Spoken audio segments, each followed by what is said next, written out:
Police कब्जे pickup van चोर अनुगुल सहर गांधी मार्ग रहुतबा प्रशांत कुमार बेहेरा पिकअप भ्यान को गत 6 तारिख राति चोर चोरी कर एने से थानार द्वारस्थ होइथिले।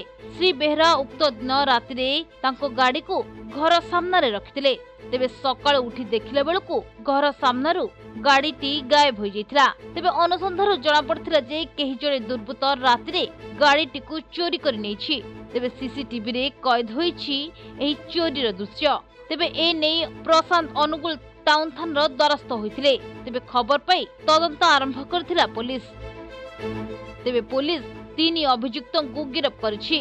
गिरफ्त अभियुक्त हेले सरफराज खान, अहमद राज, एमडी सगीर। तेबे 3 अभियुक्तों को गिरफ्त करबा परे तांको निकटरू पिकअप भ्यान, गोटे स्कूटी, 3टी मोबाइल फोन एवं मास्टर चाबी जब्त करा जाइछि। तेबे ए नै पुलिस सेमान को गिरफ्त करी कोर्ट चालान करथिबा थाना अधिकारी धीरेश कुमार दास सूचना दैछन्ते।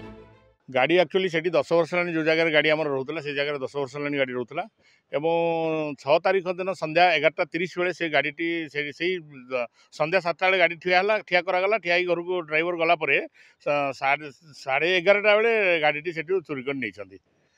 तेणु आम जो तापर दिन जानिलु जे गाड़ी आमर नाही आमे थाना रे इनफॉर्म देइथिलु एवं थाना तरफ किसी सीसीटीवी चेक करथिले एवं किसी पाइला परे से माने अग्रसर होइथिले राउरकेला रु जन को अरेस्ट कराइथिला एवं तापर परे राजामपुर जन को भी अरेस्ट कराइथिला एवं 9 7 8 9 बिल्कुल संपूर्ण भावे आमे राउरकेला और राजामपुर रही एमान को आमे नजर पकई खोजी धरिलु एवं से गाड़ी को भी से भितर जी मुख्य आसामी अच्छी से गाड़ी को भी नहींकि झारखंड गुमला गोटे जगार बिक्री कर देते तेणु ताकू भी आम उद्धार करके अनुगुल शिवाशीष राउत को रिपोर्ट प्रतिदिन टीवी।